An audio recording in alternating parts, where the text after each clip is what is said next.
Olá, estamos iniciando mais um Panorama. A edição de hoje está recheada de assuntos especiais e de notícias da atualidade. A seguir você confere os nossos destaques. Orbis Clube de Caratinga doa cestas básicas para instituições filantrópicas da cidade. A PAI do município completa 48 anos de história.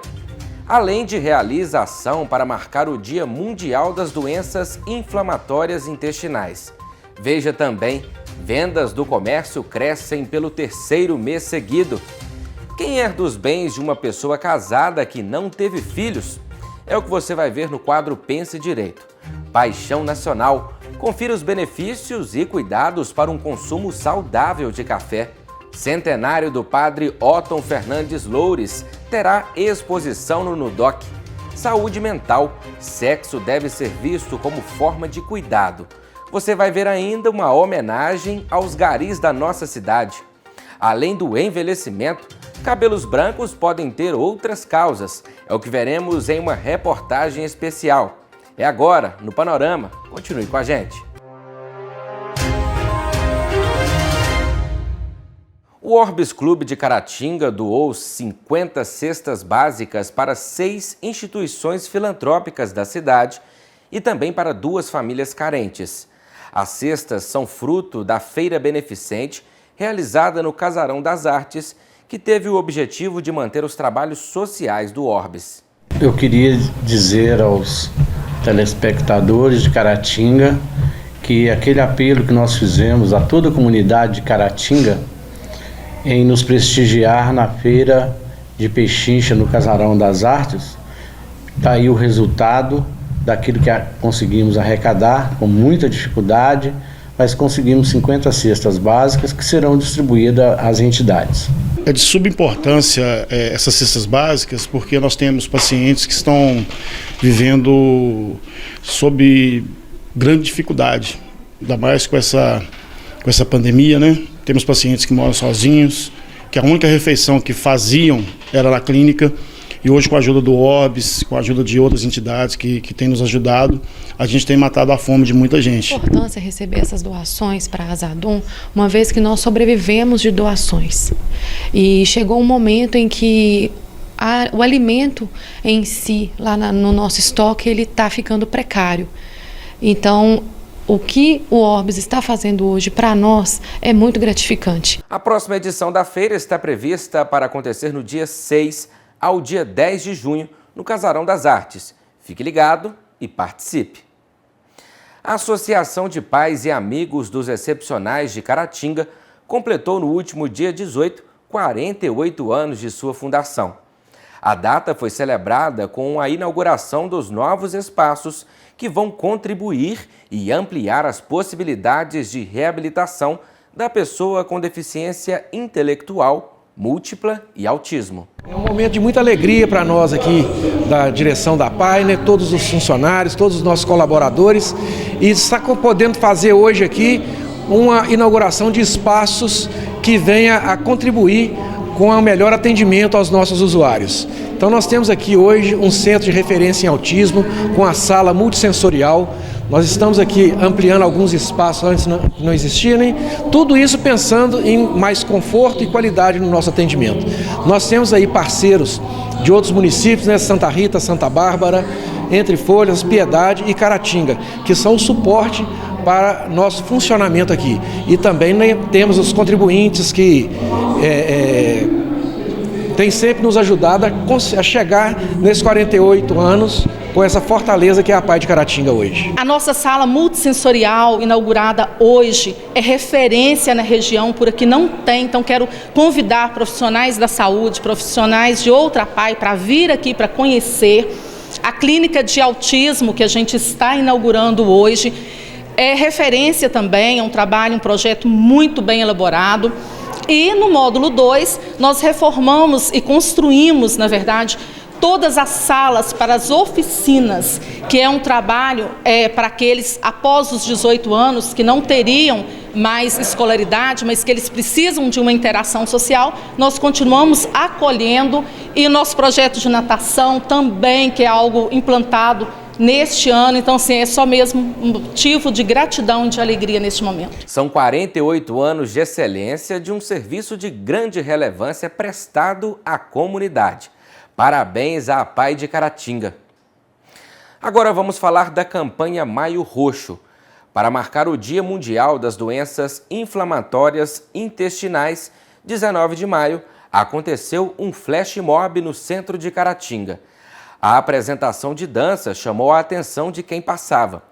O evento foi promovido pela Alende, Associação do Leste Mineiro de Portadores de Doenças Inflamatórias Intestinais, e contou com a parceria da Aplauso Escola de Dança. Também foram distribuídos panfletos informativos com o tema Quebre o Silêncio e sua jornada importa.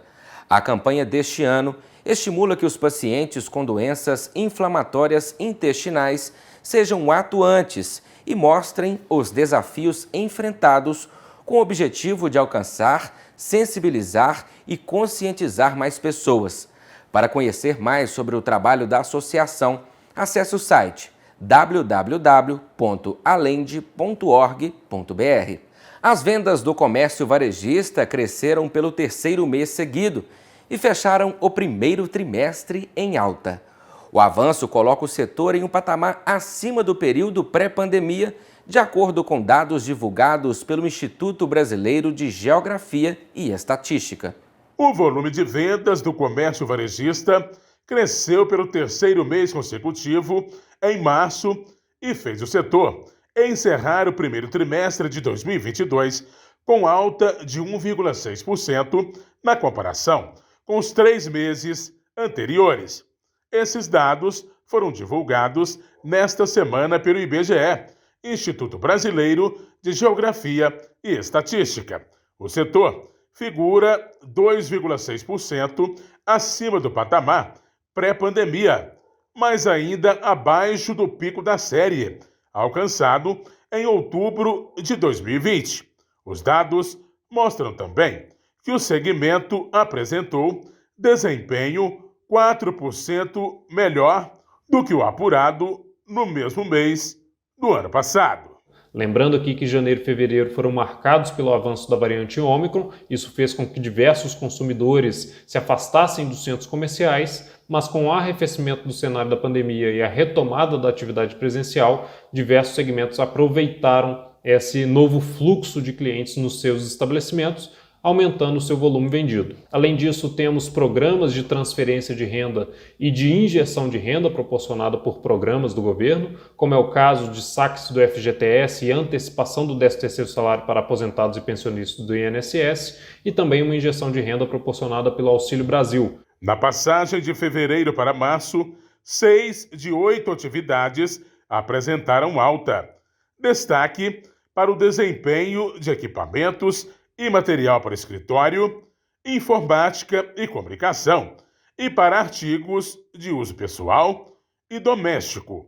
Outros setores que apresentaram alta em março foram os de tecidos, vestuário, papelaria e calçados. Esse ano de 2022 já começou bem, né? Tem vendido bem desde janeiro para cá. Janeiro, fevereiro, março, maio, que é Dia das Mães, agora vem datas comemorativas futuras, né, para junho, julho, né?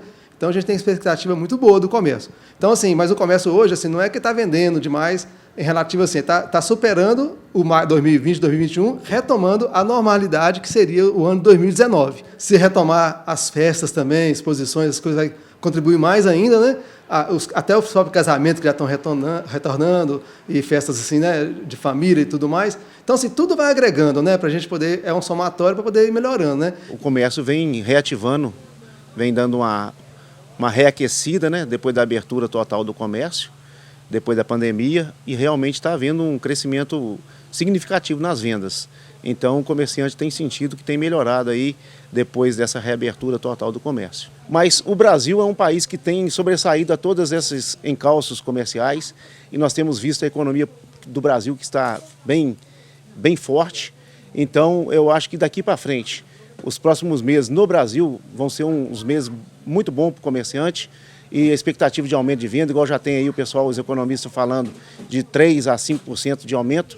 que já teve esse aumento aqui no primeiro semestre. Então a gente espera que no segundo semestre seja muito melhor e com certeza vai ser melhor. A CDL considera o momento positivo devido à retomada das atividades. De acordo com a Câmara dos Dirigentes Lojistas de Caratinga, o avanço das vendas no varejo ampliado, que inclui diversos segmentos, no primeiro trimestre foi de 1,1%, e a percepção dos empresários do comércio sobre o atual patamar é de 6,1%. Para o gerente da CDL, os números tendem a ser ainda melhores. Porém, é preciso que as pessoas acreditem cada vez mais na força do comércio local. Acho que o brasileiro ele é muito empreendedor, ele consegue superar as crises, e eu acredito muito que a gente vai sair dessa. Nós já estamos saindo, nós estamos falando que é o ano da retomada do comércio, né? E tanto é que nós estamos investindo nas campanhas novamente, e a gente vê que as coisas estão voltando ao normal, graças a Deus. Então, nós estamos muito felizes assim, com esse aquecimento novamente. As pessoas não deixam de consumir, não deixam de comprar um presente para elas, para quem ama. Então, assim, e a gente precisa disso, né? Eu gosto muito de falar que nós precisamos continuar aí investindo no comércio local, prestigiando o comércio local, valorizando o que é nosso, porque isso vai ajudar a manter os empregos, criar novos empregos, né, e fazer a economia girar. Então, como vimos, é muito importante apoiarmos o comércio local para que ele siga em expansão. Herança e partilhas são temas que podem gerar dúvidas para muitas pessoas. Um questionamento muito comum é: quem fica com os bens de alguém que é casado e faleceu sem deixar filhos? E você sabe? A seguir, o advogado Lucas Cota de Ramos responde esta questão e traz mais detalhes sobre este assunto. Acompanhe.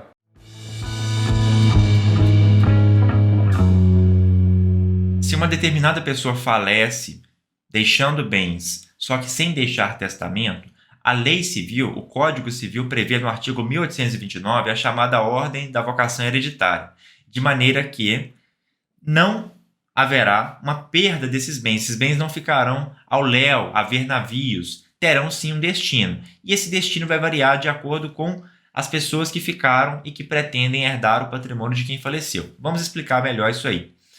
Na primeira classe aqui, em primeira posição nessa lista, nessa ordem da vocação hereditária, nós temos os chamados descendentes, que podem ser os filhos, podem ser os netos, podem ser os bisnetos e por aí vai. Se uma pessoa falece, deixa um só filho e nada mais, nenhuma outra pessoa, nenhum outro parente, esse um só filho herdará 100% do patrimônio de quem faleceu.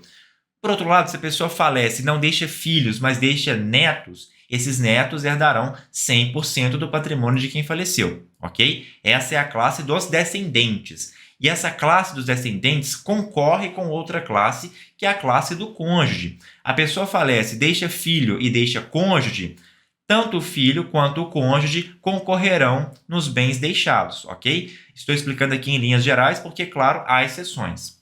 Na próxima classe, que é a segunda classe, nós temos os ascendentes, que são os pais, os avós, bisavós, etc. Infinitamente para cima, assim como seria infinitamente para baixo também nos descendentes. Enfim, na segunda classe nós temos os ascendentes, que se uma pessoa falece, por exemplo, não deixa ninguém, mas deixa apenas o seu pai, esse seu pai herdará 100% do patrimônio deixado nesse nosso exemplo. Se a pessoa, num outro exemplo, falece, deixa um pai e deixa um cônjuge também, haverá a concorrência da classe dos ascendentes com a classe do cônjuge. Eles dividirão a herança, metade para o pai, metade para o cônjuge de quem faleceu, ok? Essa é a classe dos ascendentes. A próxima classe é a classe do cônjuge. Se a pessoa falece, não deixa descendentes, não deixa ascendentes, aí fica 100% para o cônjuge de quem faleceu, ok? Vai herdar 100% dos bens ali. Se não deixou cônjuge também, vai para os irmãos, ok? Então, os irmãos herdarão ali os bens de quem faleceu. Se é um irmão só, herda 100%. Se são dois ou mais irmãos, vão partilhar ali entre eles.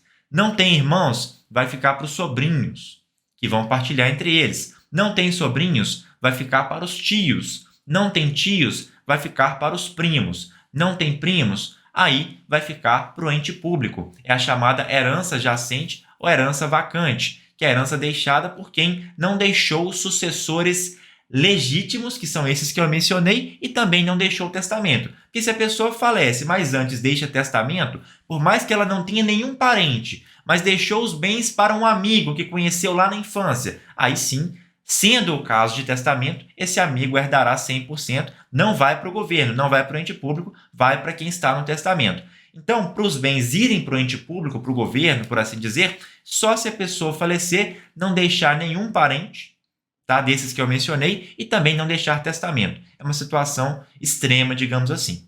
Se você tiver mais dúvidas sobre esse assunto, é importante procurar a orientação de um advogado de sua confiança. Você sabia que o café é a segunda bebida mais consumida no mundo, ficando atrás apenas da água? São muitos os seus benefícios, mas é preciso saber dosar a quantidade consumida para manter o corpo livre dos malefícios da ingestão em excesso.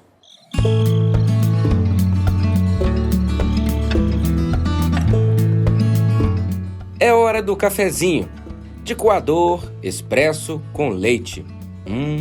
Além de gostoso, ele é cheio de benefícios. Além de dar energia, ele contém inúmeros outros benefícios. Porém, antes de começar a destacar quais são esses benefícios, é muito importante deixar claro que os benefícios são para o café puro e não café com açúcar, ou com adoçante, ou com leite, ou com chantilly, ou com creme de leite, porque daqui a pouco começa a virar quase um milkshake e a quantidade de café disponível realmente acaba ficando bem pequena. O primeiro benefício que eu gostaria de destacar sobre o consumo do café é que ele é um potente antioxidante, ou seja, ele combate radicais livres que em excesso poderia fazer com que a pessoa envelhecesse precocemente e também adquirisse doenças crônico-degenerativas. O segundo benefício é que o consumo de café, principalmente por conta da cafeína, pode ajudar no processo de emagrecimento. Combate o envelhecimento precoce e ajuda a dar energia, principalmente por causa da cafeína, substância que aumenta o estado de alerta e concentração. Contribui para a melhora física da performance de quem pratica atividade física. E isso acontece porque a cafeína libera na nossa corrente sanguínea a adrenalina, deixando o corpo mais desperto e pronto para a atividade física. O único cuidado é que o excesso de cafeína poderia levar a uma desidratação, principalmente se a pessoa não estiver consumindo água adequadamente, e fazer justamente o efeito contrário. O Ednilson acredita que só se conhece uma cidade depois de tomar o seu café.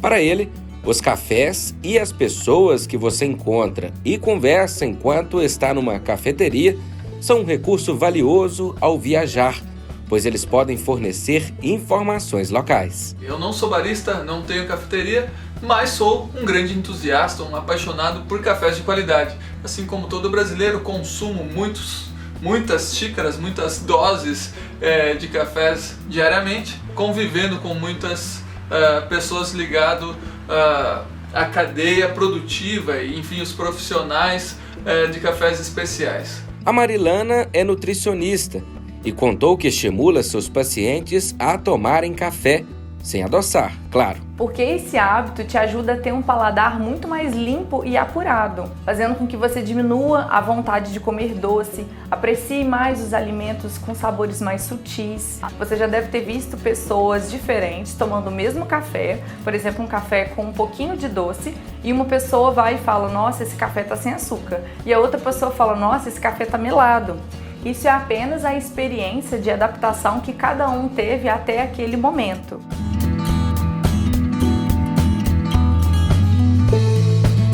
Você sabia que na correria da rotina o brasileiro toma de 3 a 4 xícaras de café todo dia?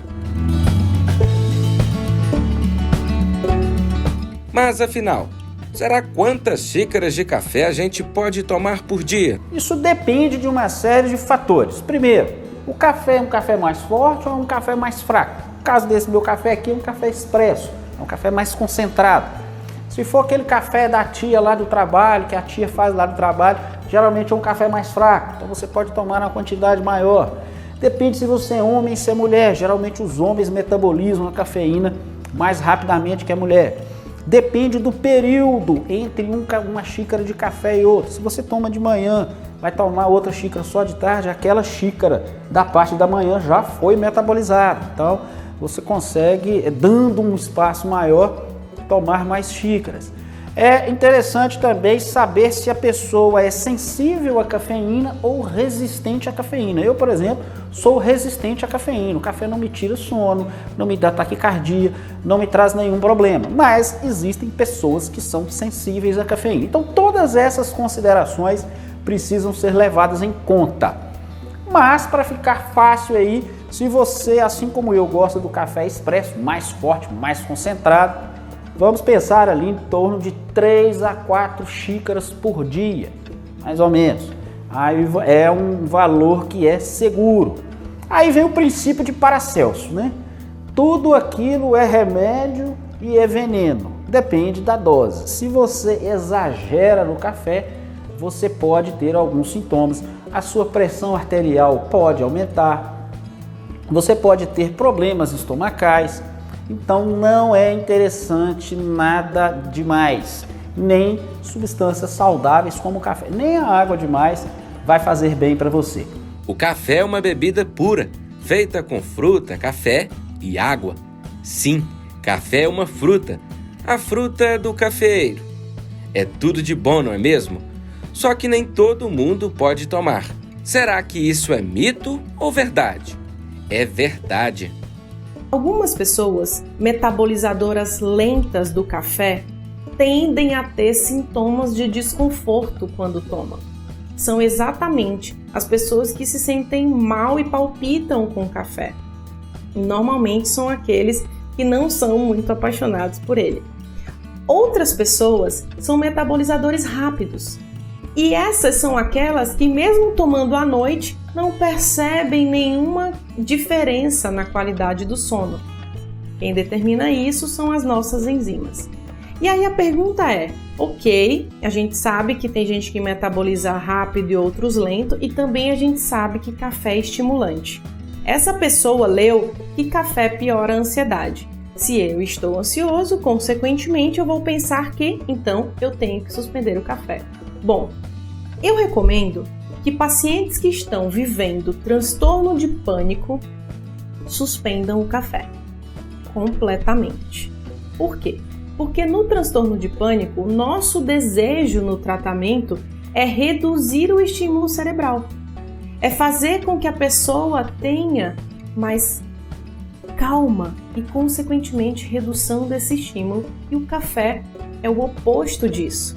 No pânico, sim, eu recomendo que a pessoa suspenda. Em transtornos de ansiedade generalizada, por exemplo, algumas pessoas percebem que pioram mesmo quando tomam café. Mas algumas outras pessoas, elas já estão há tanto tempo muito ansiosas, elas estão há tanto tempo vivendo situação de apreensão, elas já têm sudorese de mão sempre, pé gelado, dor abdominal, angústia, que ela já perdeu a mão de saber o que de fato piora. Porque a pessoa começa a se misturar com o sintoma, né? Ela já não consegue fazer essa diferenciação e muitas vezes nem percebe o que de fato piora. Nesses casos, se você tem um quadro desse, eu recomendo a redução da quantidade de café. Então, aprecie o seu cafezinho, aprecie com moderação, dentro dessas 3, 4 xícaras por dia aí, e colha os benefícios do cafezinho.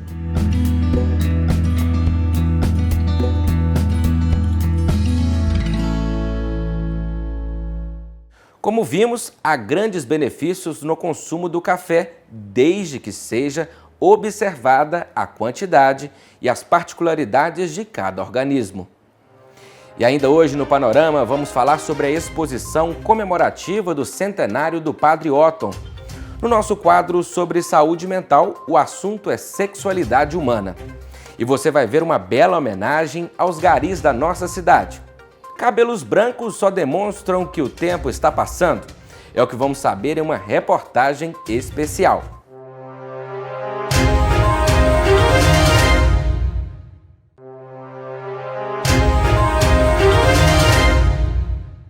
O Padre Otton Fernandes Loures Se estivesse vivo, teria completado 100 anos em novembro do ano passado.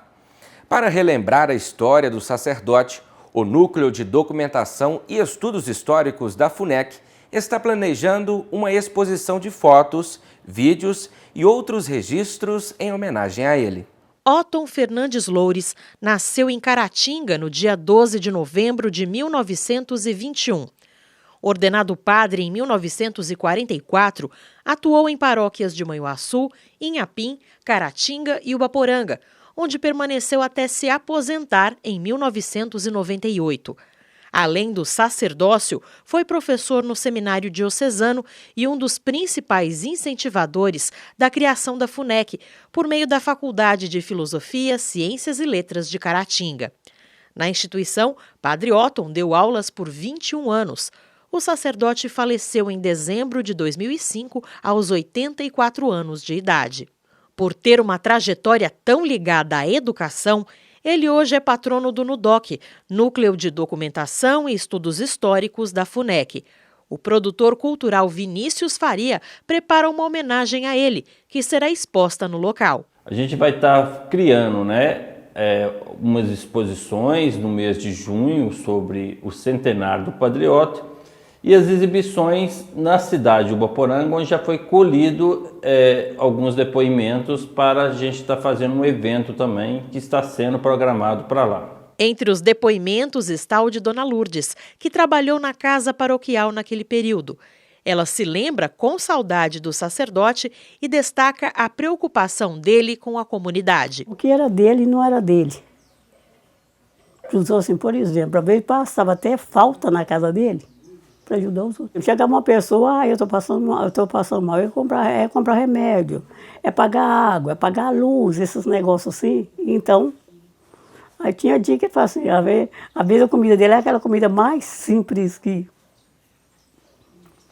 tinha, porque ele ajudava. O envolvimento nas questões sociais era dividido com os membros da paróquia.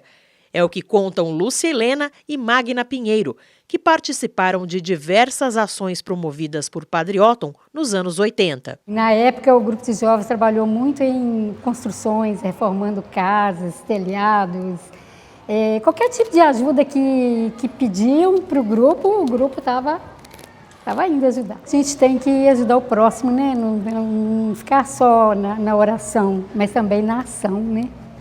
Então é uma coisa que ensinou que quando a gente ajuda o outro, a gente se sente muito bem, né? Faz muito bem para a gente ajudar o outro. E fazia campanha, punha a gente para ajudar a fazer campanha, recolher através de bingo, rifa, para poder ajudar as famílias carentes, cestas que a gente levava, porque naquela época o Ubaporanga ainda estava começando a engatinhar, né?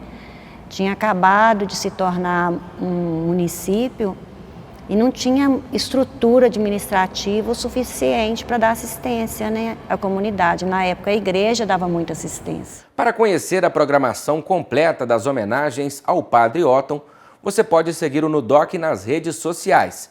No Instagram, o endereço é @NUDOCUNEC. E agora chegou o momento de falar sobre saúde mental. E o tema de hoje é sexualidade humana.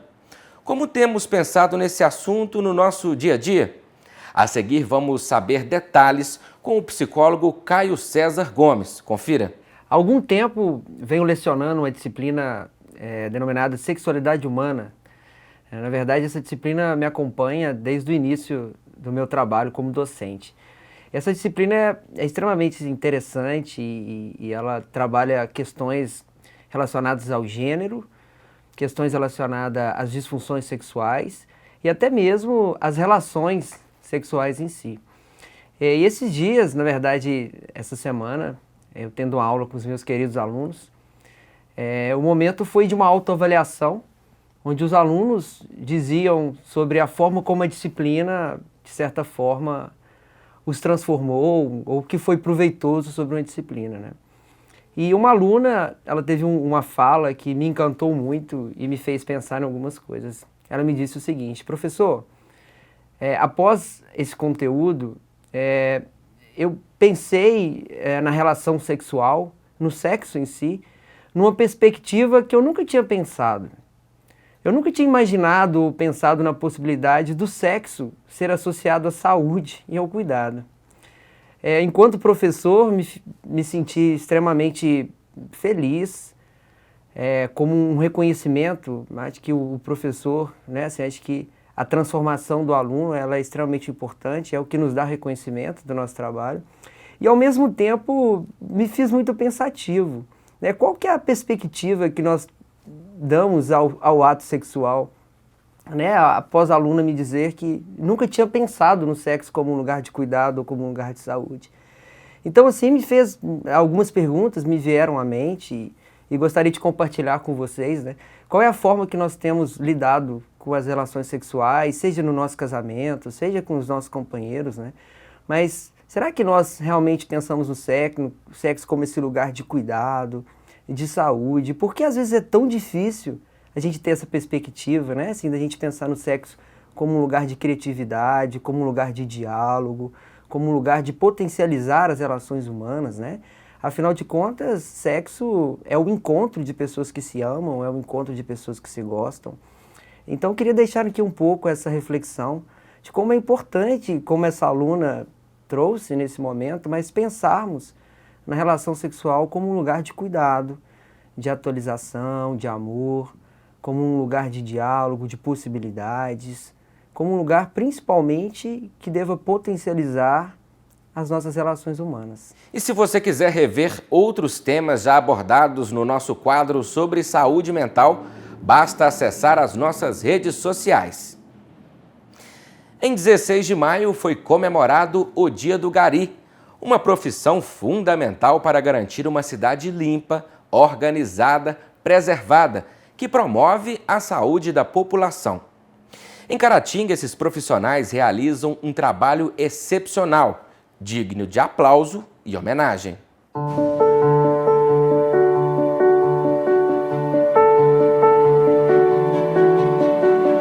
Eu amo o que eu faço. Tem pessoas que olham com um tipo de recusa, com um tipo de repúdio, mas para mim, limpar a cidade onde eu moro, então, é satisfatório.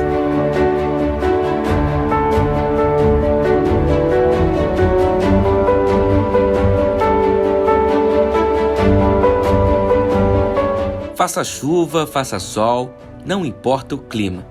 Os garis estão sempre se revezando em algum ponto da cidade, zelando pela limpeza. O trabalho é braçal e não é nada fácil.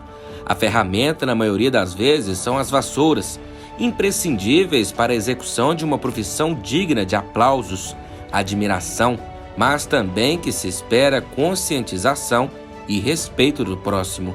Eu vim da terminal rodoviária, trabalhei lá por 13 anos, hoje faz 4 anos que virei gari, tô na rua, gosto muito. Só que uma coisa que eu gostaria muito é conscientizar as pessoas também, torcer por ter passado o dia do gari, os automóveis, as pessoas sabem que a gente tem que varrer os cantos do meio-fio, para carro por cima do lixo, depois que a gente sai, que, né, o vento espalha tudo.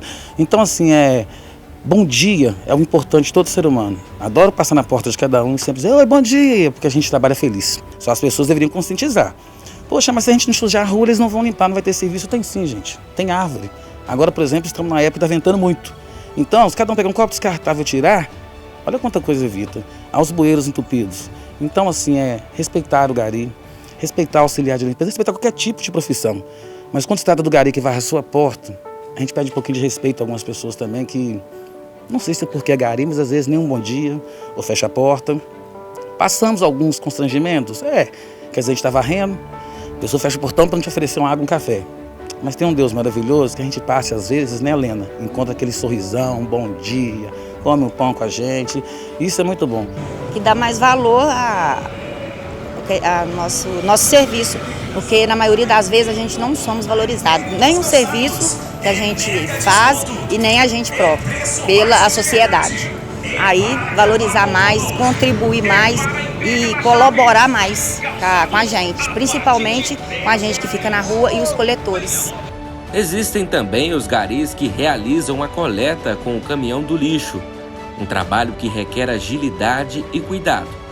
É necessário correr contra o tempo, enfrentar o trânsito caótico, lixos descartados de forma inadequada. Tudo isso para manter uma Caratinga limpa.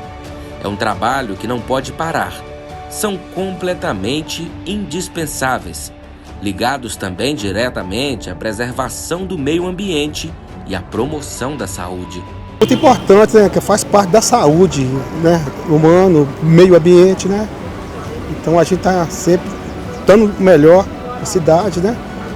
Porque imagina sem o gari, que seria da cidade, né? Cara, uma calamidade, né? Seria uma calamidade. Então acho que são muito importantes, sim. Todos nós podemos contribuir de forma direta com o trabalho desses profissionais, praticando pequenos gestos. Por exemplo, evitar jogar lixo na via pública, realizar o descarte em locais adequados, não dispensar objetos cortantes ou nocivos à saúde sem o devido cuidado. Ações que ajudam a quem faz por nós todos os dias. Não só meu bairro. Respeite o gari, respeite Caratinga e respeite a vida. Não se trata de varrer ruas, calçadas, limpar portas de casas, recolher lixo. Se trata de um trabalho honesto, um meio para um fim. A nossa necessidade de viver em um local habitável e limpo. É para todos. Viva o gari!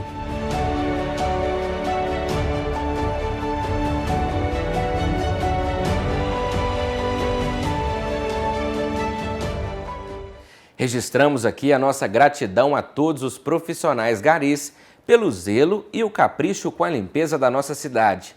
Vocês são fundamentais. O primeiro fio de cabelo branco é, seja para homens ou mulheres, um momento de transformação. É uma prova de que o tempo está passando. Mas seria essa a única questão? Além do passar natural dos anos, o branqueamento capilar também pode ter outras razões. Veja.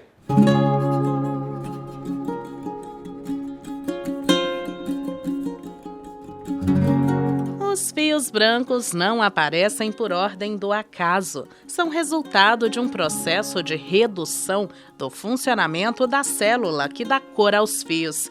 É uma oportunidade para mudar naturalmente o tom dos cabelos, sem necessariamente associar essa mudança ao envelhecimento.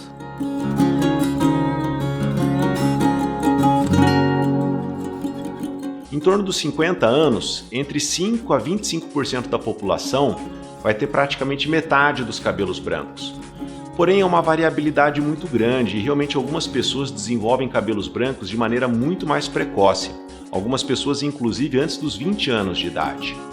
E geralmente nessa situação há uma tendência genética muito forte. Então, quando a gente vai olhar aí os pais, os avós, outros parentes, muitos também têm essa tendência de desenvolvimento de cabelos brancos de maneira muito precoce. Então, nessas situações, o elemento genético é mais determinante. Porém, a gente sabe que além da genética, existem outras situações que podem contribuir para que os fios comecem a ficar platinados numa idade bastante jovem. Tabagismo, ingestão de bebida alcoólica em grande quantidade, obesidade, níveis elevados de estresse, doenças crônicas, também podem favorecer o branqueamento dos cabelos e para que isso ocorra de maneira mais precoce.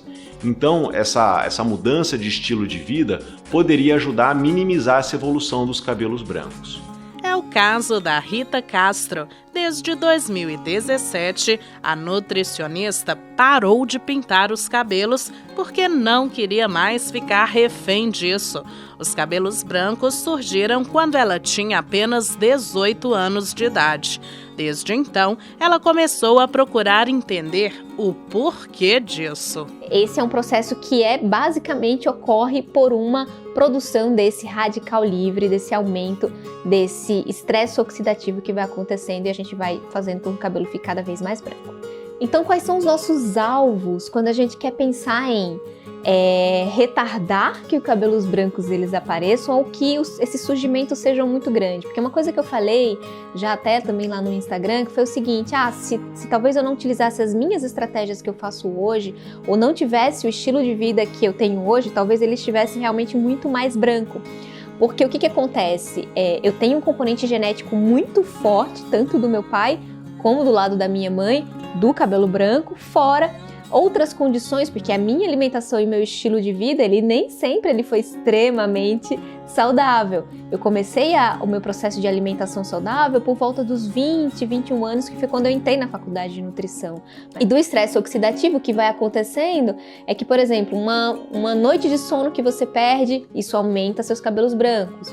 Uma alteração de fuso horário, voos, e a gente produz muito radicais livres durante voos, né, e voos longos, a gente também faz com que esses cabelos brancos aumentem. Então, cada pessoa vai ter algumas outras razões, das suas razões ambientais, que possam ser que aumente ali o surgimento dos cabelos brancos, tá?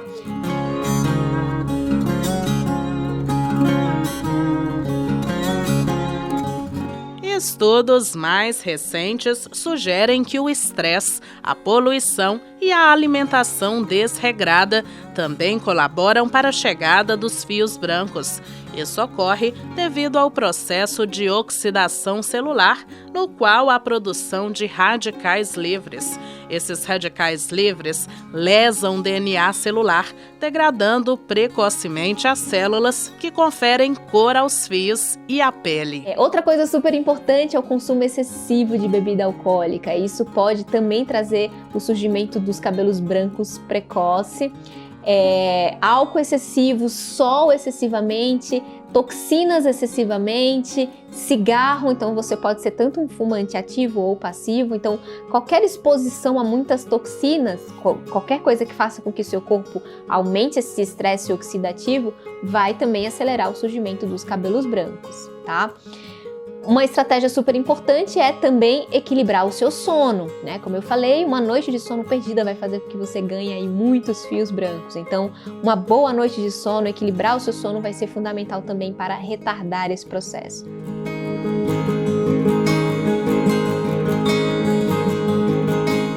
A Eina tem 44 anos. Ela decidiu assumir os cabelos grisalhos como uma questão de saúde.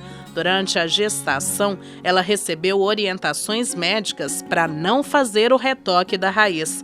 Isso fez com que ela quebrasse sua rotina habitual de retocar os fios semanalmente desde os 26 anos, quando os fios brancos começaram a aparecer. Não é só parar com a tinta. Para mim, assumir os cabelos brancos vai muito além do que abandonar a tinta. Porque não adianta você deixar de usar a coloração, começar a ver suas raízes sem retocar, se você não se preparou mentalmente para esse momento. Se você entra numa transição para o grisalho, você já tem noção que esse processo vai levar de 1 ano e meio a 2 anos para você conseguir concluir a transição para o grisalho. Então você já precisa entrar sabendo de como cuidar desse cabelo, quais produtos você vai usar para ajudar na saúde desse cabelo.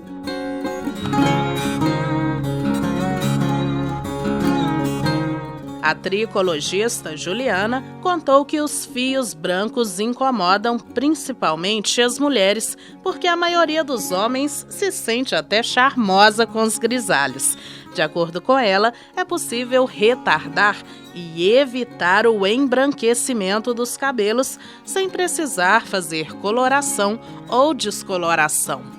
É aí que entra os ativos antioxidantes, que a gente pode fazer a ingestão desses ativos, né? Como vitamina A, vitamina E, vitamina C, licopeno, beta-caroteno, a enzima catalase, coenzima Q10. Todos esses ativos antioxidantes são interessantes para combater os radicais livres dentro do nosso organismo. Ingerindo ativos antioxidantes, nós vamos melhorar os nossos cabelos, os fios brancos, nós vamos melhorar a nossa pele, nós vamos melhorar o envelhecimento de todas as nossas células. Então, a solução para os cabelos brancos, na verdade, para o embranquecimento, para o processo de embranquecimento dos fios de cabelo, é a ingestão de ativos antioxidantes, que podem ser através de suplementos orais, pode ser através de alimentação, tá? Busquem incluir na rotina de vocês de alimentação esses ativos antioxidantes, porque eles vão ajudar a prevenir os fios brancos e vai ajudar no processo de embranquecimento. Os fios que estão clareando, porque antes de ficar branco ele vai clareando progressivamente, esses melanócitos a gente consegue salvar com os ativos antioxidantes.